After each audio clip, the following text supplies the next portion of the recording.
Shalom. प्रभु यीशु मसीह के नाम की स्तुति हो। हम आपका स्वागत करते हैं इस सुसमाचार के कार्यक्रम में, जिसका संदेश है चुनाव आपका है। हमारी कलीसिया शालोम इंटरनेशनल फेलोशिप के पासबान रेवरेंड डॉक्टर पॉल सैनी आज हमारे साथ परमेश्वर यीशु मसीह के जीवित वचन को बांटेंगे। हम आशा करते हैं परमेश्वर का जीवित वचन आज आपको छुएगा और प्रभु के करीब लेकर आएगा। आइए हम मिलकर परमेश्वर के वचन को सुने और आशीषित पाएं। We're going to talk about moving forward आज की सुबह में हम आगे बढ़ने के बारे में, उन्नति करने के बारे में देखने जा and रहे the हैं pathway to our future. और भविष्य में हमारे जाने का मार्ग। Exodus chapter 14 verse 15 and 16, and the word of God says, and the Lord said to Moses, why do you cry to me? Tell the children of Israel to go forward. तब यहोवा ने मूसा से कहा, तू क्यों मेरी दुहाई दे रहा है? इज़राइलियों को आज्ञा दे कि यहाँ से कूच करें। But lift up your rod and stretch out your hands over the sea and divide it, and the children of Israel shall go on dry ground through the midst of the sea. और तू अपनी लाठी उठाकर अपना हाथ समुद्र के ऊपर बढ़ा और वह दो भाग हो जाएगा। तब इज़राइली समुद्र के बीच होकर स्थल ही स्थल पर चले जाएंगे। You know, every believer must go through crisis also. हर एक विश्वासी को संकट में से गुजरना होता है। And in the crisis that we are going through, we must stay calm and listen to the Holy और Spirit. जब हम संकट में से गुजरते हैं, हमें शांत होकर पवित्र आत्मा की बातों को सुनना चाहिए। And then God can use us in a greater capacity if we do not panic. यदि हम ऐसे समय में नहीं घबराते हैं, तो परमेश्वर हमें बहुत ही अच्छे तरीके से इस्तेमाल कर सकता है। Especially in emotional stress. Because many people, when this type of pandemic takes place, they are emotionally stressed up. They go crazy and they keep quiet and they suppress it and it explodes at times. विशेष करके जैसे कि अभी महामारी फैली हुई है, लोग ऐसे समय में बहुत घबराते हैं। आपको ऐसे समय में घबराना नहीं चाहिए। यदि आप नहीं घबराते हैं तो परमेश्वर आपका इस्तेमाल कर सकता है। So we are currently on the pathway to the future. तो हम कह सकते हैं कि हम भविष्य में जाने के मार्ग में ही हैं। And people are saying, what future there is, in this pandemic? Oh, there is a great future ahead of us. कहते हैं कि ऐसी महामारी के समय में हमारा क्या भविष्य हो सकता है। मैं कहता हूं कि बहुत ही अच्छा भविष्य है, आपका महान भविष्य है। But let's just say, Pastor Debbie, just say the natural world has no more future. But I still have a great future because I have eternal life with Christ Jesus. यदि साधारण तौर पर देखो तो कोई भी भविष्य नहीं होगा, हमें कुछ नहीं दिखेगा, लेकिन हम तो परमेश्वर यीशु के साथ हमारा अनंत जीवन हमको प्राप्त है। Can you imagine the Bible is so full of truth? Bible में पूरे बहुत सत्य भरे हुए हैं जिसे हमें जानना है। It is the absolute truth. सत्य से भरा हुआ है जिसे हमें जानना है। In the Bible tells us in a certain time of the year, a certain time of a season, it is better for those who are married who do not live like they are married. वचन में लिखा है कि जो लोग विवाहित हैं, कुछ ऐसे समय होते हैं, उन्हें ऐसे जीना है जैसे कि वे अविवाहित हैं। ऐसे लोगों के समान जीना है। And how much more worse for pregnant women. और इतने सारे वचन तो गर्भवती स्त्रियों के बारे में भी दिए हुए हैं। And those who have children, और जिनके संतान भी हैं, उनके बारे में भी लिखा है। Wow, you look at this pandemic, the children's life are all totally already changed. देखिए, इस महामारी के समय में जो हमारी संतान हैं, वो पूरी तरह बदल गए हैं, परिवर्तित हो गए हैं। And that is why, last time I tell you guys, way before the pandemic, I told you guys, the people calling the millennial generation, the what generation, but I told you they are the always asking why. Now they are मैंने suffering. महामारी के बहुत पहले ही आपको बताया ऐसी पीढ़ी के बारे में जो लोग हमेशा प्रश्न करते रहते हैं, ऐसा क्यों है और वैसा क्यों है। आज तो वे लोग बहुत ही कष्ट उठा रहे हैं, संकट में फंसे हुए हैं।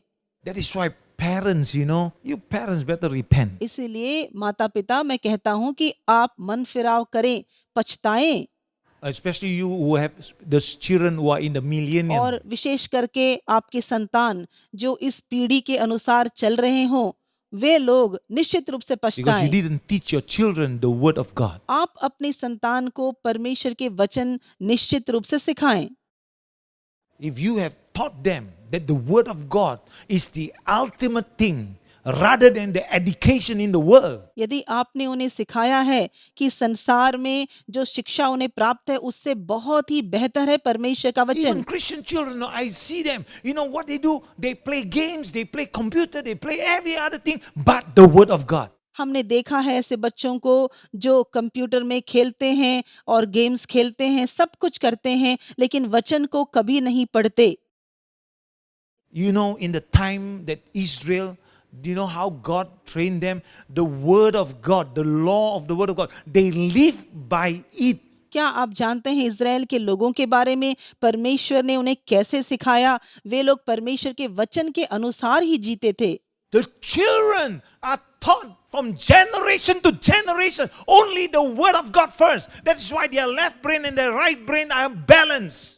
उनकी संतान को केवल परमेश्वर का वचन सिखाया जाता था, इसीलिए उनका जो दिमाग था बाएं ओर और दाएं ओर पूरी तरह संतुलित था और बहुत अच्छे से काम करता था। वे लोग बहुत ही बुद्धिमान भी थे और अच्छी तरक्की करते थे। And they are brilliant. और वे बहुत ही बुद्धिमान थे। Even to today, in the generation, in the modern generation, the children prioritize the law of God rather than their education. आजकल की इस पीढ़ी में भी, आज के संसार में भी वे लोग आजकल की दुनिया की शिक्षा की तुलना में परमेश्वर के वचन को बेहतर मानते हैं। And to look at them today in their country, small and powerful. आज उनके देश को देखिए, बहुत छोटा देश है लेकिन सामर्थ्य से बहुत ही भरे हुए हैं। वे लोग बहुत बड़े-बड़े काम को करते हैं अपने सामर्थ्य के द्वारा। Their technologies are all way advanced. उनकी जो टेक्नोलॉजीज हैं वो भी बहुत ही तरक्की किए हैं। Even if you do not have a relationship with them, you are using their things today. आज आप उनके साथ संबंध रखते हैं और उनके सारे जो वस्तुएं हैं जो उन्होंने आविष्कार किया है उसका आप उपयोग करते हैं। Can you imagine the ideas that God gave them because they honor the law of the word of God? क्योंकि वे परमेश्वर की व्यवस्था का आदर करते हैं, सम्मान करते हैं। परमेश्वर ने उनको नई विचारधारा दी है, उन्हें सम्मानित किया है।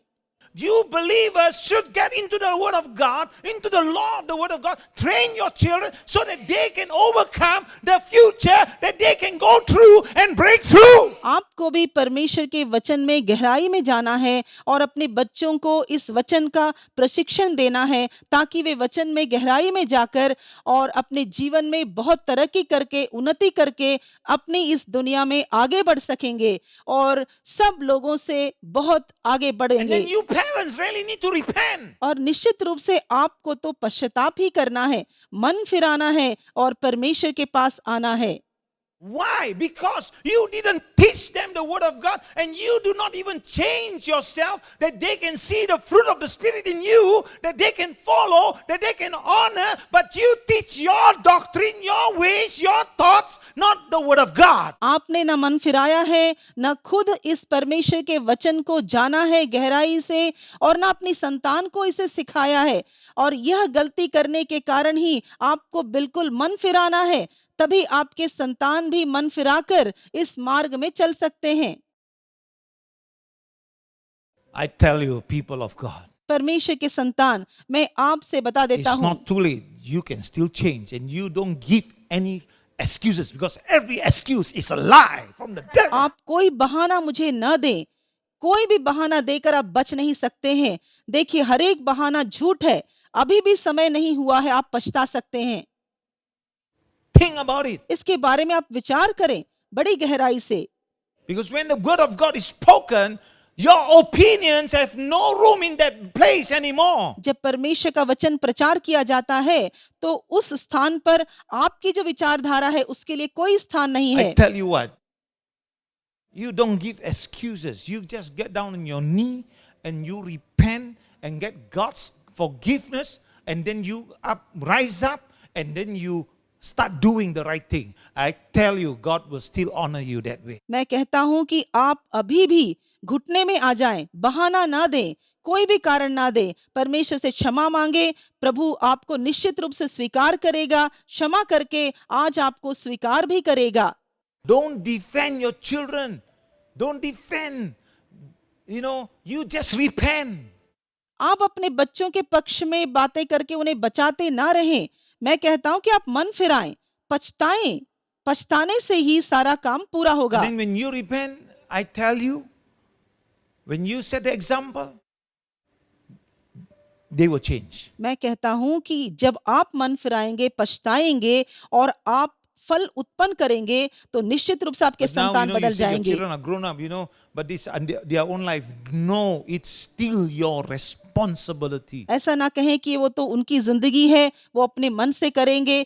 नहीं, मैं कहता हूं कि आपकी जिम्मेदारी है, आपके संतान की जिम्मेदारी आपके ऊपर है। We are currently on the pathway to our future. What kind of future are you looking for? मैं कहता हूं कि हम अपने भविष्य के मार्ग में हैं, तो किस प्रकार की भविष्य की हम उम्मीद So करते based हैं? on the scriptures that we read, Moses had called, bring the enslaved nation of Israel out of Egypt. हमने जो वचन में पढ़ा है, हमने देखा कि मूसा उस दासत्व में पड़े हुए उस देश को बाहर निकाल कर And we लाता all know है, that Pharaoh would not let him go. लेकिन वहां उसे जाने नहीं दिया जाता है। So in the night, the millions begin their journey to the promised land. रात के समय में, बिल्कुल रात में, आधी रात में, यहाँ पर लाखों लोग प्रतिज्ञा की हुई देश की Only ओर जाते हैं, pressed by the Red Sea in front of them. और जब निकलते हैं मार्ग में उनके सामने लाल समुद्र पड़ा है, And then behind them is Pharaoh's army, और उनके पीछे देखते हैं कि फिरौन की बड़ी सेना आ रही है। surrounded by crisis. वे लोग चारों ओर संकट से घिरे हुए हैं। Perhaps that is the darkest moment in their lives. हो सकता है कि उनके जीवन में सबसे अंधकार से भरा Maybe हुआ you heard समय me है। say these words, oh my God, these are hard words, and these are the darkest moments of your life now. हो सकता है कि आपके जीवन में भी ये अंधियारा का समय हो और ऐसे बहुत ही संकट का समय हो। God opened a door to the future for Israel. परमेश्वर ने इजराइल के लोगों के लिए भविष्य में कदम रखने के लिए एक द्वार खोला, Where they opened their future to go to the promised land there. उन्होंने उनके लिए द्वार खोला ताकि वे प्रतिज्ञा की हुई देश में प्रवेश कर सके। So, but everyone have to pass through the divided water from the sea. लेकिन हर एक को उस पानी में से जो दो भाग हो गया था उसमें से गुजरना So होगा। they have to go through the crisis, they have to go through the situation, and then they will come out to their promised land in the end. उस परिस्थिति में से, उस संकट में से उनको गुजर कर भविष्य के उस प्रतिज्ञा की हुई देश में उनको प्रवेश करना था। Right now, अभी इसी समय every में one of us is going through a similar passageway. हम में से हर एक व्यक्ति इस प्रकार के मार्ग में से गुजर रहे हैं, Because we are going through the Red Sea now, and so the Red Sea is our pandemic. हम लाल समुद्र में से गुजर रहे हैं, यानी कि हम इस महामारी में से गुजर रहे हैं। So if you know anything about God, यदि आप परमेश्वर के बारे में कुछ जानते भी that होंगे, is why I always tell you, spend your time praying, reading the Word of God. First thing in the morning, you wake up early in the wee hours and you pray and seek God that you will know your God. इसलिए मैं आपसे हमेशा कहता हूं कि आप भोर में उठें और सबसे पहले परमेश्वर को प्राथमिक स्थान दें, उसके सम्मुख समय बिताएं, उसके वचन को पढ़ें, उस पर मनन करें और अपने परमेश्वर को भली भांति जान लें। So if you really know your God, anything about your God, you can easily see this pandemic as the pathway to the future. यदि आप परमेश्वर के बारे में कुछ जानते होंगे तो आप देख सकते हैं कि ये महामारी भविष्य में जाने का This मार्ग is है। our go forth from Jerusalem. यरूशलेम से हम निकले हैं और आगे बढ़ते जा रहे हैं।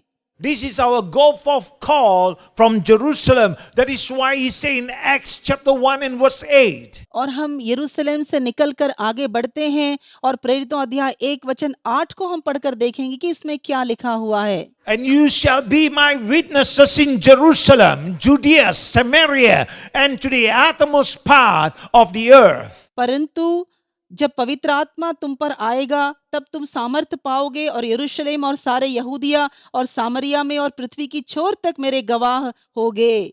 And this is our call to go forth now. आगे बढ़ने के लिए हमारे लिए यही बुलाहट है, इसके अनुसार हमें आगे बढ़ना है। This is the open door. Oh, this is the open door to the most fruitful hour in our modern church history. हमारे जो वर्तमान कलीसिया का इतिहास है उसमें आगे बढ़ने के लिए सबसे मुख्य समय है, यही घड़ी है। Oh, people of God, did you hear what I just said? परमेश्वर के लोग, क्या आपने सुना है मेरी बात को? This is your time. This is the hour. ये आपका समय है, आपका काल है। This is a time where we believers learn, use our every talent and resources to expand the kingdom of God. यह समय ऐसा है कि हम में से हर एक विश्वासी हमारे अंदर जो प्रतिभा है, जो गुण है, उसका इस्तेमाल करते हैं ताकि अपने जीवन में हम आगे बढ़ सके, उन्नति कर सके, बढ़ सके हम। This is our commitment. यह हमारे समर्पण का समय है, So that we can reach our communities. ताकि हम अपने समाज तक पहुंच सकें। How do you expand the kingdom of God? By reaching out to your communities and around the world. परमेश्वर के राज्य को आप कैसे फैला सकते हैं? आपके चारों ओर जो समाज है, संसार है, उन तक पहुंच People of God, do you hear what I just said? परमेश्वर के संतान, क्या आपने मेरी बात पर गौर किया है? This is the time for every believer. हर एक विश्वासी का यह सही समय है। Every believer. हर एक विश्वासी का यह ठीक समय है।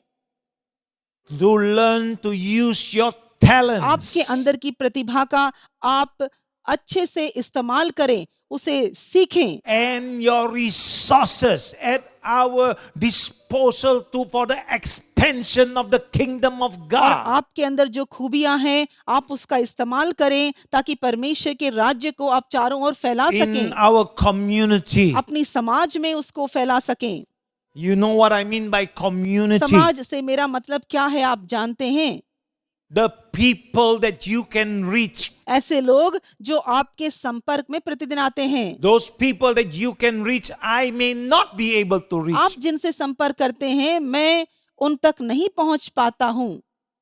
And so you can expand on your side while I expand on my side. And each believer expanding and the kingdom of God is expanded. आप अपने स्थान पर और हर एक विश्वासी अपने अपने इलाके में जब फैलता है, आगे बढ़ता है, मैं भी अपने स्थान में फैलता हूं, तो परमेश्वर का So राज्य that is बढ़ता why है। I said you need to know your God. And if you really know your God, you will know there is a pathway for your future in this pandemic. आपको अपने परमेश्वर को बड़ी गहराई से जानना होगा। यदि आप उसे जान जाओगे तो यह आपको मालूम होगा कि इस महामारी के बीच में भी आगे बढ़ने के लिए आपको एक मार्ग बना हुआ है। And not just thinking about your family, your children, your this one, my this one, my this one, my this one. Oh, you are out of line. देखिए, केवल आप अपने परिवार की परवाह करते ना रहें कि यह मेरा है और यह मेरे लिए है और मेरा है। नहीं, आप तो बहुत गलत रास्ते में आ जाएंगे ऐसे सोचने पर। I know. Family is important. मैं जानता हूं कि परिवार बहुत मुख्य स्थान रखता है, But don't let it be more important than God. लेकिन उसे परमेश्वर से भी ज्यादा मुख्य ना बनाएं, Because by your words and your deeds, it can be seen. क्योंकि इसे हम आपके मुंह के शब्दों और आपकी क्रिया से जान सकते हैं। But in this pandemic, many among us have become criers or cry babies. इस महामारी के समय में हम में से बहुत लोग बच्चों के समान, शिशु के समान हो गए हैं जो रोते ही रहते हैं। You know what it means? Fearful, worried, anxiety, stress, and then they are so afraid that the food run out, they buy and stock up in their house, but not helping anybody else. तो इसका मतलब क्या है कि वे इतने भयभीत हो गए हैं, व्याकुल हो गए हैं, घबराते हैं, डरते हैं कि वे सारे भोजन को खरीद कर अपने घर में इकट्ठे कर लेते हैं कि कहीं ये खत्म ना हो जाए। But this should not be so. लेकिन ऐसा करना ठीक नहीं है। We as believers should be more visionary. हम विश्वासियों को बहुत ही दार्शनिक होना चाहिए, हमारे सामने एक दर्शन होना चाहिए। This is a time more visionary than ever before. यह समय ऐसा है कि हमारे आंखों के सामने एक दर्शन होना चाहिए। Vision for what? Firstly, for the kingdom of God. किस प्रकार का दर्शन? परमेश्वर के राज्य के विषय में हमारे On अंदर a दर्शन personal होना है। basis. व्यक्तिगत रूप से देखा जाए तो, And as a family for the kingdom of God. और पारिवारिक रूप से परमेश्वर के राज्य के लिए काम करें। Then as a ministry, you have a vision. That's why you need to link up together so that that vision can be spread all over. और आपकी जो सेवकाई है वो भी इसी प्रकार का हो, और आप सभी लोगों से संपर्क करें ताकि यह जो दर्शन है वो सब जगह फैलने पाए। लोगों के साथ मिलकर आप काम करने पाओगे। Now I understand. Why is it so hard for the churches, for the people of God to become one in unity of the faith? देखिए, परमेश्वर के जो संतान हैं उनको विश्वास में एक मन होना कितना आवश्यक है। Because they are all selfish. लेकिन देखते हैं कि वे लोग बहुत ही स्वार्थी हैं, अपने आप के बारे में ही चिंता करते हैं। I pray that you will become selfless. मेरी प्रार्थना है कि आप निस्वार्थ बन जाएं, स्वार्थहीनता आपके अंदर आने पाए। To our leaderships, हमारे जो अध्यक्ष हैं उनके प्रति expand your shared vision. आपका जो दर्शन है उसे आप फैलाएं, दूसरे लोगों के साथ उसे बांटें ताकि वे लोग भी जानेंगे और आपके साथ मिलकर काम करेंगे। Let me give you a scripture here first. In Habakkuk chapter 2 and verse 2. हबक्कुक अध्याय 2 और वचन 2 में हम देखेंगे। Then the Lord answered me and said, write the vision and make it plain on the tablets, that he may run who reads it. यहोवा ने मुझसे कहा, दर्शन की बातें लिख दे, वरन पटियाओं पर साफ साफ लिख दे कि दौड़ते हुए भी वे सहज से पढ़ी जाएं। Shared vision. जो दर्शन है उसे हम एक दूसरे के साथ बांटें। In times like these, people who are pregnant, they all really need God, इसलिए बाइबल का वचन बहुत ही सुंदर है। देखिए, जो लोग गर्भवती हैं उन्हें परमेश्वर की मदद की बहुत ही आवश्यकता है। You have children, you really need God because your priorities may go out. So you really need God to hear God so that your priorities are right. यदि आपके संतान हैं तो भी आपको परमेश्वर की आवश्यकता है, क्योंकि प्राथमिकता आपकी सही होनी चाहिए। परमेश्वर को पहला स्थान दें। You're trying to save your world. You're trying to not save the world. You're trying to save your children. You know what happens if you die? देखिए, आप अपने संतान की रक्षा करना चाहते हैं क्योंकि आप जानते हैं कि आपकी मृत्यु के बाद उनके साथ क्या गुजरेगा, उनके साथ क्या होगा। You do not need to have a coffin to die. देखिए, आपको मरने के लिए कफन की आवश्यकता तो नहीं है। Time God has ordained for you. समय परमेश्वर आपके लिए ठाना है, उसी समय आपकी मृत्यु होगी। But the Bible tells me a key. लेकिन बाइबल में एक कुंजी दिया हुआ है। If you fear the Lord, if you walk with the Lord, if you do what He says you will have long life given to you, extended life to you. वचन में लिखा है कि यदि आप परमेश्वर का भय मानते हैं, उसके मार्गों में चलते हैं, उसके वचन के अनुसार चलते हैं, तो आपका जीवन काल बहुत ही लंबा होगा। So I do not know how you see as you love God and how you see as you obey God. I see as what the Lord say you do, what the Lord say you do, what the Lord say you do. That is where extension comes. मैं नहीं जानता कि आप परमेश्वर से कैसा प्रेम करते हैं और उसके प्रति कैसे आज्ञाकारी होते हैं। मुझसे पूछो तो मैं कहूँगा कि परमेश्वर की सुनो और उसके अनुसार करो, उसकी बात सुनो, उसके वचन को सुनो और उसी के अनुसार करो, तब निश्चित रूप से आगे बढ़ोगे। क्या तो अद्भुत परमेश्वर का वचन है। हम विश्वास करते हैं कि पवित्र आत्मा के द्वारा आज का वचन आपको स्पष्ट रीति से समझ आया होगा। अगर आप इस सेविकाएं से आशीषित हुए हैं और आप आशीष का कारण बनना चाहते हैं तो कृपया अपना दान अर्पण इस अकाउंट नंबर पर जो स्क्रीन पर दिखाया जा रहा है उस पर भेज सकते हैं। यदि आपके पास परमेश्वर का वचन को सुनने के बाद एक गवाही है या कोई टिप्पणी है तो कृपया हमें ईमेल भेजिए। यदि आपको कोई भी प्रार्थना विषय है तो इस कांटेक्ट नंबर पर हमें संपर्क करें। अगले सप्ताह इस सुसमाचार के कार्यक्रम चुनाव आपका है को देखना न भूलें। हम प्रार्थना करते हैं परमेश्वर यीशु मसीह के अनुग्रह हम सब के साथ बनी रहे। आमीन।